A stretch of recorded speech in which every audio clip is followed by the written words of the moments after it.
Welcome back. A court in Egypt has rejected 2 laws in the country saying they were unconstitutional. That said, those same laws will give police and army officers a right to vote. With the details, here's CCTV's Adel El Malhoubi. Egypt's constitutional court has rejected both the newly formed political participation law and the amendment of the parliament elections law. This is the second time that the parliament elections law has been rejected by the court after it has been amended by the upper house of the parliament. The court says that there are 22 articles in both laws that do not abide to the newly formed Egyptian constitution, and therefore they must be revised and reformed once again. The court also said that it will allow, or the new law must allow all police officers and army officers to have the right to vote. This will be the first time that they will get such a right in decades. And analysts say that this will also add 5 million voters to the entire voting population in Egypt, a matter that they believe would be a sweeping power that could change the results of any future elections in the country. The step also has not been praised by Islamic powers. Some of them believe that these 5 million votes will be hardly to get in their favor and therefore might be an indicator that the future elections would not give them the majority that they have been wishing for. By this decision, the court has delayed once again the parliament elections. It has been scheduled before in April and then delayed because of the law's amendments to later this year. With this new declining, or with the declination for the new law, it means that the parliament elections might be after or in the first months of the next years. From now on, the draft must return to the upper house of the parliament for the new amendments and then once again returns to the constitutional court to give its final approval and see whether it matches the new constitution or not. Adel Mahroui, CCTV. Equatorial Guinea voted on Sunday in local and legislative elections which were denounced as a sham by the opposition in the country. Africa's longest-serving leader, President Teodoro Obiang Nguema, is expected to clinch an overwhelming victory. Obiang has ruled for 34 years and successive elections have been seen as widely flawed. Sunday's elections follow constitutional reforms adopted after a referendum in 2011. It established the Senate and created a post of vice president and limited presidential terms to just 2. However, it's not clear whether that law is retrospective and if Obiang will have to step down at the end of his term in 2016.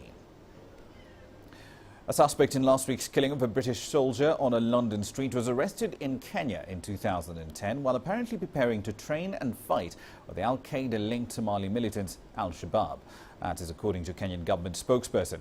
In 2010, Michael Adebolajo was arrested with 5 others near Kenya's border with Somalia by Kenya's anti-terrorism police. Police believed at the time he was going to work with the Somali militant group Al-Shabaab.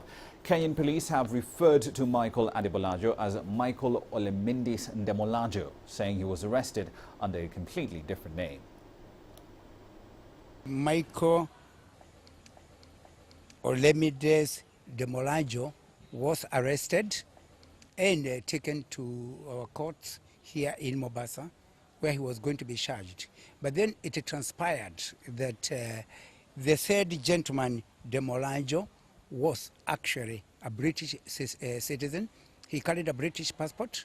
He was a Briton of Nigerian extraction, and on the strength of that passport, the Kenyan security forces released him to the British security personnel who were in Kenya at that time, because the law demanded that he be handed over to his people. Now, in South Africa, a recent report stating that nearly a third of South Africa's schoolgirls were infected with HIV and AIDS has caused quite a bit of shock and alarm right across the country. South Africans have breathed a collective sigh of relief when those statistics were found to be incorrect. That said, though, HIV and AIDS experts say although the situation is not as grave as initially thought, there's no reason to celebrate. CCTV's René Delcam tells us why. South Africa's HIV/AIDS treatment and testing program has improved significantly over the past few years, say HIV/AIDS experts. But South Africa is still said to be the hardest hit country when it comes to HIV/AIDS infections. and school-going girls have been identified as a particularly high-risk group. Experts say schoolgirls are much worse affected by the HIV/AIDS pandemic than boys of school-going age, with about 1 in 5 South African schoolgirls infected with the virus. There's some children who've been born with HIV. There's the occasional child that has acquired HIV through sexual abuse.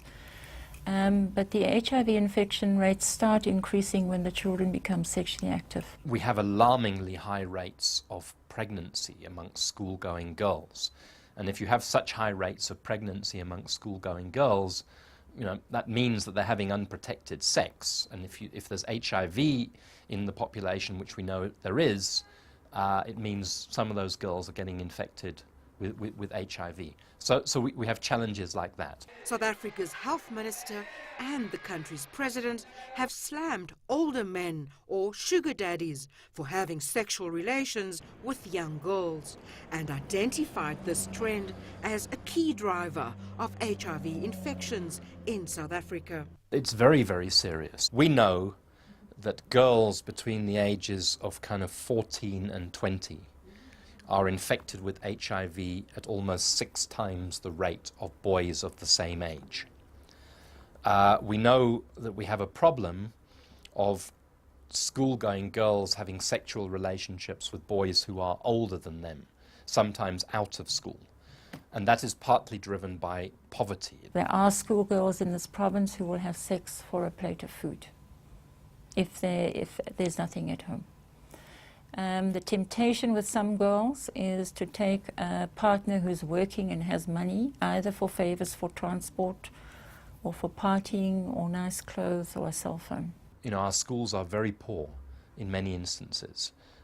We know that teachers are preying on young girls, that there's rape and abuse of young girls. So all of those are kind of contributory factors. According to the experts, the impact of HIV/AIDS on the country's schoolgirls should be at the top of the education agenda, and special programs should be put in place to educate kids about risky sexual behavior and encourage them to finish school. We really need to be very thorough with our safe sex. Obviously, religious leaders and parents and educators would like children not to be sexually active, but we do have to understand that it is a reality and that we need to deal with. Renee Dalkam, CCTV, Johannesburg.